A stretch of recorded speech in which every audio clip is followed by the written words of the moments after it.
নমস্কার। গল্প কথা সঙ্গে অভি চ্যানেলের আরও একটি নতুন গল্প পাঠে আপনাদের সকলকে জানাই স্বাগত।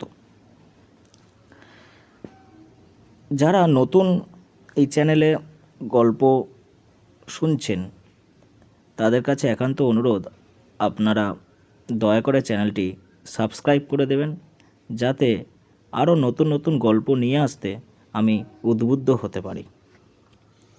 যাই হোক, আজকের গল্প সাহিত্যিক শিবরাম চক্রবর্তী রচিত দেবতার জন্ম।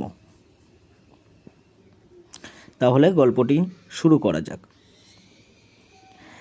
বাড়ি থেকে বেরুতে প্রায়ই হোঁচট খাই।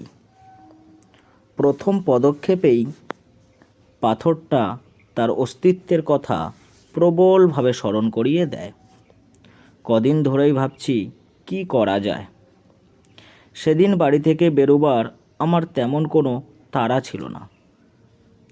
অন্তত ওইরূপ তীর বেগে অকস্মাৎ ধাবিত হব এমন অভিপ্রায় ছিল না আদৌ। কিন্তু পাথরটার সংঘর্ষ আমার গতিবেগকে সহসা এক দ্রুত করে দিল।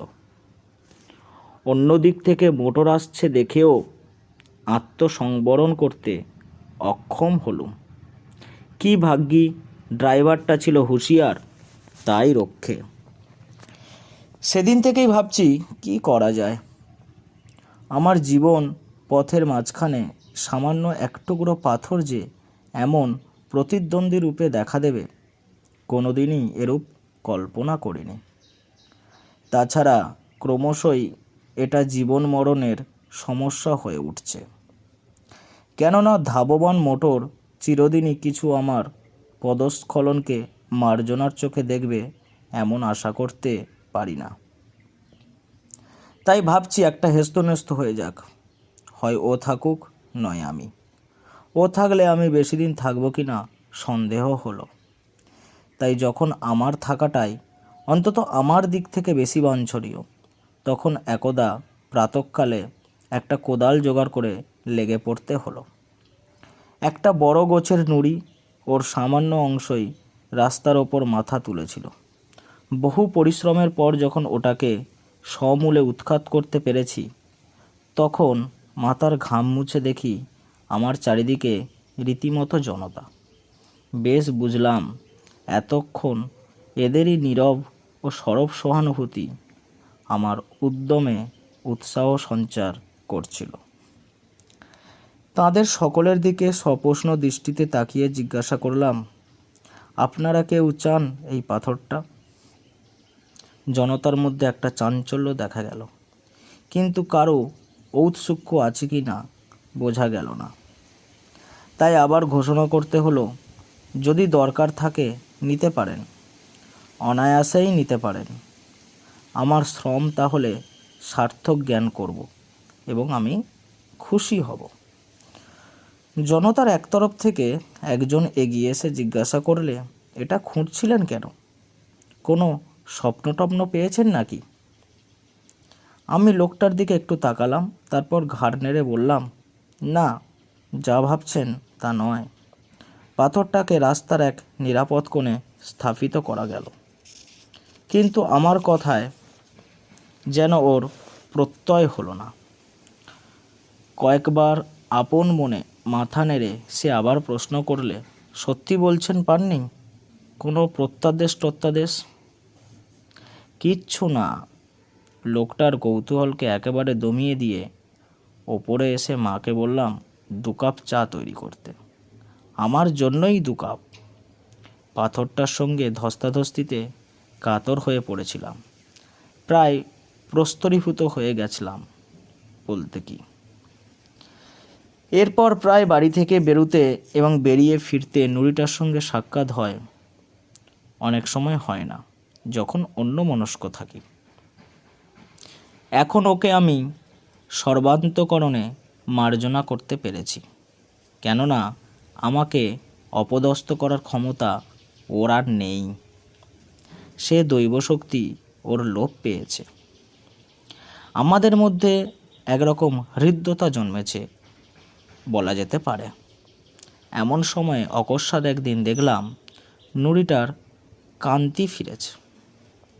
ধুলোবালি মুছে গিয়ে দিব্য চাকচিক্য দেখা দিয়েছে। যারা সকালে বিকালে হোস পাইপে রাস্তায় জল ছিটোয়, বোঝা গেল তাদেরই কারোর স্নেহদৃষ্টি ওর ওপর পড়েছিল। ওর চেহারার শ্রীবৃদ্ধি দেখে সুখী হলাম। ব্যাপার কীরকম বুঝছেন? হঠাৎ পেছন থেকে প্রশ্নাহত হয়ে ফিরে তাকালাম। সেদিনের সেই অনুসন্ধিৎসু ভদ্রলোক। জিজ্ঞাসা করলাম, আপনি কি সেই থেকেই এখানে পাহারা দিচ্ছেন নাকি? না কোনো প্রত্যাদেশ পেলেন? না না, তা কেন, এই পথেই আমার যাতায়াত কি না। ভদ্রলোক কিঞ্চিত অপ্রস্তুত হন, কিন্তু অল্পক্ষণেই নিজেকে সামলে নিতে পারেন। নুড়িটা দেখছি ঠিকই আছে, কেউ নেবে না, কি বলেন? প্রশ্নটা এইভাবে করলো যেন যেরকম দামি জিনিসটা পথে পড়ে আছে, অমন আর ভূভারতে কোথাও মেলে না, এবং ওর গুপ্তশত্রুর দল ওটাকে আত্মসাৎ করবার মতলবে ঘোরতর চক্রান্তে লিপ্ত। ছোঁ মেরে লুফে নেবার তালে হাত বাড়িয়ে সবাই যেন লোলুপ। আমি তাকে সান্ত্বনা দিয়ে জানালাম, না না, আপনার যারা প্রতিদ্বন্দ্বী হতে পারত, সরকার বাহাদুর তাদের নিমন্ত্রণ করে নিয়ে গিয়ে রাঁচির অতিথিশালায় সযত্নে রেখে দিয়েছেন। তাছাড়া আপনি নিজেই যখন এদিকে কড়া নজর রেখেছেন, তখন তো চিন্তা করার কিছু দেখি না। সে একটু হেসে বলল, আপনার যেমন কথা। দেখছেন এদিকে কারা ওর পূজা অর্চনা করে গেছে। ভালো করে নিরীক্ষণ করি। সত্যি দেখিনি তো, একবেলার মধ্যেই কারা এসে পাথরটার সর্বাঙ্গে বেশ করে তেল সিঁদুর লেপে দিয়েছে। আমি আনন্দ প্রকাশ করলাম, ভালোই হয়েছে, এতদিনে তবু ওর কান্তি ফিরল এবং আরেকটি সমজদার জুটল। পাথরটার সমাদরে পুলকিত হবার কথা, কিন্তু লোকটিকে বেশ ঈর্ষান্বিত দেখলাম। কপাল কুঁচকে সে বলল, সেই তো ভয়, সেই সমজদার না ইতিমধ্যে ওটিকে সরিয়ে ফেলে। পরদিন সকালে উঠে দেখি কোথাও পাথরটার চিহ্নমাত্র নেই। ওর এই আকস্মিক অন্তর্ধানে আশ্চর্য হলাম খুব। কে ওটাকে নিয়ে গেল, কোথায় নিয়ে গেল, ইত্যাকার নানাবিধ প্রশ্নের অযাচিত উদয় হলো মনে, কিন্তু কোনো সঠিক সদুত্তর পাওয়া গেল না। পাথরটার এরূপ অনুপস্থিতিতে এই পথে হরদম যাতায়াতকারী সেই লোকটি যে প্রাণে বেজায় ব্যথা পাবে অনুমান করা কঠিন নয়। একথা ভেবে লোকটার জন্য একটু দুঃখই জাগলো, কিংবা সেই তত্ত্ব জিজ্ঞাসারই কর্মযোগ। অনেকদিন পরে গলির মোড়ের অশ্বত্থতলা দিয়ে আসছি। ও হরি, এখানে নুড়িটাকে নিয়ে এসেছে যে। নুড়ির স্থূল অঙ্গটা গাছের গোড়ায় এমনভাবে পুঁতেছে যে উপরের উদ্ধৃত গোলাকার নিটোল মসৃণ অংশ দেখে শিবলিঙ্গ বলে ওকে সন্দেহ হতে পারে। এই প্রয়োগ নৈপুণ্য যার, তাকে বাহাদুরি দিতে হয়। নুড়িটার চারিদিকে ফুল, বেলপাতা, আতপ চালের ছড়াছড়ি। সকালের দিকে এই পথে যে সব পুণ্যলোভী গঙ্গাস্নানে যায়, তারাই ফেরার পথে সস্তায় পারলৌকিক পাথেয় সঞ্চয়ের সুবর্ণ সুযোগরূপে একে গ্রহণ করেছে, সহজেই বোঝা গেল। যাই হোক, মহা সমারোহে ইনি এখানে বিরাজ করছেন। অতঃপর এর সমুজ্জ্বল ভবিষ্যৎ সম্বন্ধে কারো দুশ্চিন্তার আর কোনো কারণ নেই। নুড়িটার এই পদোন্নতিতে আন্তরিক খুশি হলাম। আমি একদিন ওকে মুক্তি দিয়েছি, এখন সবাইকে ও মুক্তি বিতরণ করতে থাক। ওর গৌরব, সে তো আমারই গর্ব। পৃথিবীর বুকে ওর জন্মদাতা আমি। এই জন্য মনে মনে পিতৃত্বের একটা পুলক অনুভব না করে পারলাম না, এবং কায় মনোবাক্যে ওকে আশীর্বাদ করলাম। সেই লোকটাকে তার দেবতার সন্ধান দেব কি না মাঝে মাঝে ভেবেছি। পথে ঘাটে তার সঙ্গে দেখা হয়েছে, কিন্তু পাথরটার কথা ও আর পারে না। পাথরটার পলায়নে ভেবেছিলাম ও দুঃখিত হয়ে পড়বে, কিন্তু উল্টে ওকে প্রফুল্লই দেখা গেল। এত বড় একটা বিচ্ছেদ বেদনা যখন ও কাটিয়ে উঠতে পেরেছে, তখন আর ওকে উতলা করে কি লাভ? মাঝে মাঝে অশোকতলার পাশ দিয়েই বাড়ি ফিরি, লক্ষ্য করি দিনকে দিন নুড়িটার মর্যাদা বাড়ছে। একদিন দেখলাম গোটা কতক সন্ন্যাসী এসে আস্তানা গেড়েছে। গাঁজার গন্ধ এবং বম বম শব্দের ঠেলায় ওখান দিয়ে নাক কান বাঁচিয়ে যাওয়া দুষ্কর। ঘ্রাণ এবং কর্ণেন্দ্রিয়ের ওপরে দস্তুর মতোই অত্যাচার। যখন সন্ন্যাসী জুটেছে তখন ভক্ত জুটতে দেরি হবে না, এবং ভক্তির আতিশয্য অনতিবিলম্বেই ইট কাঠের মূর্তি ধরে মন্দির রূপে অভ্রবেদী হয়ে দেখা দেবে। দেবতা তখন বিশেষভাবে বনেদি হবেন এবং সর্বসাধারণের কাছ থেকে তার তরফে খাজনা আদায় করবার চিরস্থায়ী বন্দোবস্ত কায়েমি হয়ে দাঁড়াবে। এর কিছুদিন পরে একটা চিনির কলের ব্যাপারে কয়েক মাসের জন্য আমাকে চম্পারণ যেতে হলো। অশোকতলার পাশ দিয়ে গেলেও চলে। ভাবলাম যাবার আগে দেবতার অবস্থাটা দেখে যাই। যা অনুমান করেছিলাম তাই। সন্ন্যাসীর সমাগমে ভক্তের সমারোহ হয়েছে। খানিকক্ষণ দাঁড়িয়ে ওদের আলাপ আলোচনা অনুসরণে যা বুঝলাম তার মর্ম এই যে, ইনি হচ্ছেন ত্রিলোকেশ্বর শিব, সাক্ষাৎ স্বয়ম্ভু, একেবারে পাতাল ফুঁড়ে ফেঁপে উঠেছেন। এর তল নেই, অতএব এর উপযুক্ত সংবর্ধনা করতে হলে এখানে একটা মন্দির খাড়া না করলে চলে না। একবার বাসনা হলো ত্রিলোকেশ্বর শিবের নিস্তলতার ইতিহাস সবাইকে ডেকে বলে দিই, কিন্তু জীবন বীমা করা ছিল না, এবং ভক্তি কতটা ভয়াবহ হতে পারে জানতাম। আর তাছাড়া ট্রেনের বিলম্বও বেশি নেই ইত্যাদি বিবেচনা করে নিরস্ত হলাম। সেই লোকটাকে খবর না দিয়ে দেখলাম ভালোই করেছি, কেননা যতদূর ধারণা হয় নুড়িটাকে নিয়ে গিয়ে প্রতিষ্ঠা করাই তার অভিরুচি ছিল। কিন্তু ইনি যে ভক্তের তোয়াক্কা না রেখেই স্বকীয় প্রতিভা বলে এবং সচেষ্টায় ইতিমধ্যেই লব্ধ প্রতিষ্ঠ হয়েছেন, এই সংবাদে সে পুলকিত কিংবা মর্মাহত হতো বলা কঠিন। কয়েক মাস বাদে যখন ফিরলাম তখন অশোকতলার মোড়কে আর চেনাই যায় না। ছোটোখাটো একটা মন্দির উঠেছে, শঙ্খ ঘণ্টার আর্তনাদে কানপাতা দায় এবং ভক্তের ভিড় ঠেলে চলা দুরূহ। কিন্তু সে কথা বলছি না। সবচেয়ে বিস্মিত হলাম সেই সঙ্গে আরেকজনের আবির্ভাবে। কেবলমাত্র আবির্ভাব নয়, কলেবর পরিবর্তন পর্যন্ত দেখে। মন্দিরের চত্বরে সেই লোকটা, প্রথমত সেই আদি ও অকৃত্রিম উপাসক, গেরুয়া তিলক এবং রুদ্রাক্ষের চাপে তাকে আর চেনাই যায় না এখন। কী ব্যাপার? আমি গায়ে পড়ে প্রশ্ন করলাম একদিন। আগে এদিনই শিবের সেবায়েত। লোকটি বিনীতভাবে জবাব দেয়, তা তো দেখতেই পাচ্ছি দিব্যি বিনি পুঁজির ব্যবসা ফাঁদা হয়েছে। এই জন্যেই বুঝি পাথরটার ওপর অত করে নজর রাখা হয়েছিল।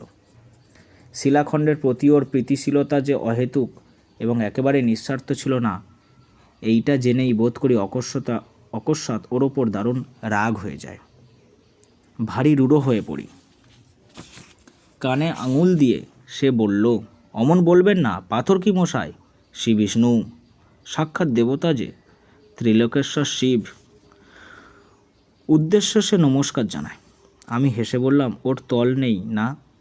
এবারে সে একটু কুণ্ঠিত হয়। ওরাই তো বলে। তুমি নিজে কি বলো? ওরা তো বলে নিচে যতই খুঁড়ে যাও না, টিউব কলের মতোই শিবলিঙ্গ বরাবর নেমে গেছে। কিন্তু তোমার কি মনে হয়? কি জানি, তাই হয়তো হবে। কতদূর শেকড় নেমেছে খুঁড়ে দেখোই না একদিন। জিভ কেটে লোকটা বলল, ওসব কথা কেন?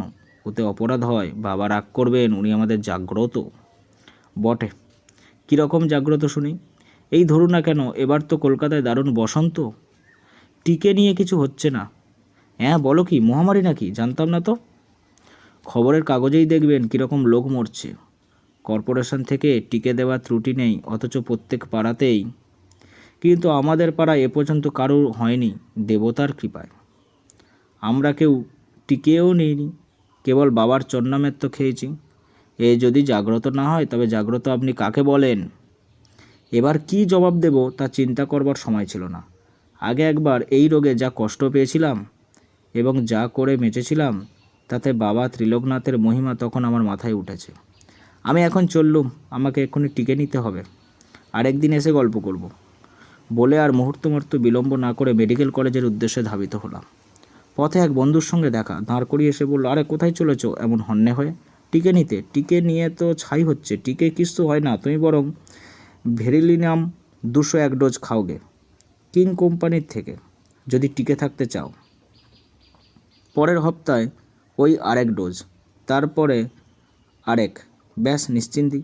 টিকে ফেল করেছে, আকচার দেখা যায়, কিন্তু ভেরিওলিনাম নেভার। বলো কি? জানতাম না তো। জানবে কোত্থেকে? কেবল ফোঁড়াফুঁড়ি এই তো জেনেছো, অন্য কিছুতে কি আর তোমাদের বিশ্বাস আছে? আমি হোমিওপ্যাথি প্র্যাকটিস ধরেছি, আমি জানি। বেশ, তাই খাচ্ছি না হয়।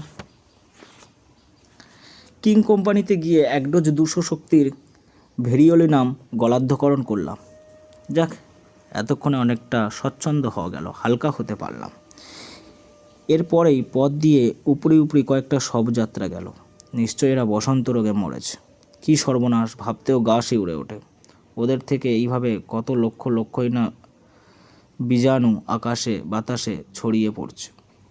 ভেরিওলিনাম রক্তে পৌঁছতে না পৌঁছতেই এতক্ষণে এইসব মারাত্মক রোগাণুর কাজ শুরু হয়ে গেছে নিশ্চয়ই।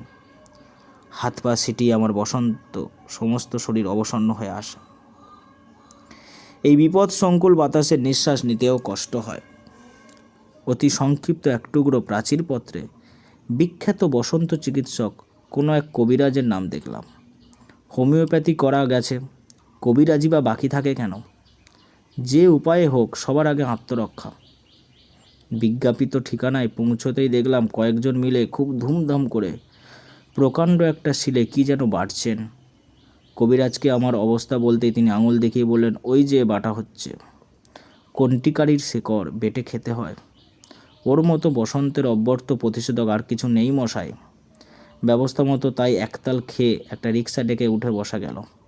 গায়ে যেন জোর পাচ্ছিলাম না, মাথাটা ঝিমঝিম করছিল, জ্বর ভাব। বসন্ত হবার আগে এই রকমই নাকি হয়ে থাকে। বাড়ি ফিরে মাকে বললাম, আজ আর কিছু খাবো না মা, দেহটা ভালো নয়। উদ্বিগ্ন মুখে মা বললেন, কি হয়েছে তোর? হয়নি কিছু, বোধহয় হবে বসন্ত। বালাই ষাট বলতে নেই, তা কেন হতে যাবে? এই হতক্কির টুকরোটা হাতে বাঁধ দেখি। আমি 30 বছর বাঁধছি, এই হাতে কত বসন্ত রোগী তো ঘাঁটলাম, সেবা করলাম, কিন্তু বলতে নেই এরই জোরে কোনোদিন হাম পর্যন্ত হয়নি। নে ধর এটা তুই। মা তার হাতের তাগাটা খুলে দিলেন। 30 বছরে একবারও হয়নি তোমার? বলো কি? দাও তবে। এতক্ষণ বলনি কেন? কিন্তু এই টুকরোই কি হবে? রোগ যে অনেকটা এগিয়ে গেছে। আমাকে আস্ত একটা হত্যুকি দাও, যদি তাতে আটকায়। হত্যুকি তো বাঁধলুম, কিন্তু বিকালের দিকে শরীরটা বেশ ম্যাজম্যাজ করতে লাগলো। নিজেকে রীতিমতো জর্জরিত মনে হলো। আয়না নিয়ে ভালো করে পর্যবেক্ষণ করলাম, মুখেও যেন 2-1 ফুসকুড়ির মতো দেখা দিয়েছে। নিশ্চয়ই বসন্ত, তবে আর বাঁচন নেই। মাকে ডেকে দেখালাম। মা বললেন, মার অনুগ্রহ নয়, ব্রণ। আমি বললাম, ব্রণ নয়, নিতান্তই মার অনুগ্রহ। মা বললেন, অলক্ষণের কথা মুখে আনিস নে, ও কিছু না, সমস্ত দিন ঘরে বসে আছিস, একটু বাইরে থেকে বেরিয়ে আয় গে। এরকম দারুণ ভাবনা মাথায় নিয়ে কি বেড়াতে ভালো লাগে? লোকটা বলছিল ওরা সবাই চরণামৃত খেয়ে নিরাপদ রয়েছে, আমিও তাই খাবো নাকি? হয়তো বা চরণামৃতের বীজাণু ধ্বংসকারী কোনো ক্ষমতা আছে, নেই যে, তা কে বলতে পারে? হ্যাঁ, ওর যেমন কথা, ওটা স্রেফ অ্যাক্সিডেন্ট। কলকাতার সব বাড়িতেই কিছু আর অসুখ হচ্ছে না। তাছাড়া মনের জোরে রোগ প্রতিরোধের শক্তি জন্মায়। মারিরও যেখানে মার, সেই মনের জোরই ওদের পক্ষে একটা মস্ত সহায়। কিন্তু এই যৎসামান্য পাথরটাকে দেবতা জ্ঞান করার মতো বিশ্বাসের জোর আমি পাবো কোথায়? এসব যা তা না করে সকালে টিকে নেওয়াই আমার উচিত ছিল। হয়তো তাতে আটকাতো। এক্ষুনি গিয়ে টিকেটা নিয়ে ফেলবো নাকি? টিকে নিলে শুনেছি বসন্ত মারাত্মক হয় না, বড় জোর হাম হয়ে দাঁড়ায়। আর হামে তেমন ভয়ের কিছু নেই, ও তো শিশুদের হামেশাই হচ্ছে। না, যাই, মেডিকেল কলেজের দিকেই বেরিয়ে পড়ি। টিকে নিয়ে অশোকতলার পাশ দিয়ে ফিরতে লোকটার সকালের কথাগুলো মনে পড়ল। হয়তো ঠিকই বলেছে সে। সত্যি এক জায়গায় গিয়ে আর কোনো জবাব নেই, সেখানে রহস্যের কাছে মাথা নোয়াতেই হয়। এই তো আজ বেঁচে আছি, কিন্তু কাল যদি বসন্তে মারা যায় তখন কোথায় যাব?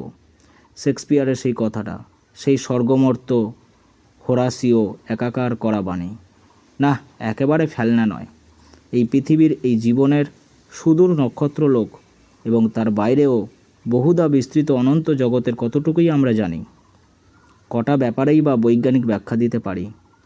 যতই বিজ্ঞানের দোহাই পড়ি না কেন, শেষে সেই অজ্ঞের সীমান্তে এসে সব ব্যাপারীকে নতমুখে চুপ করে দাঁড়াতে হয়। মন্দিরের সম্মুখ দিয়ে আসতে ত্রিলোকনাথের উদ্দেশ্যে মনে মনে দণ্ডবোধ জানালাম।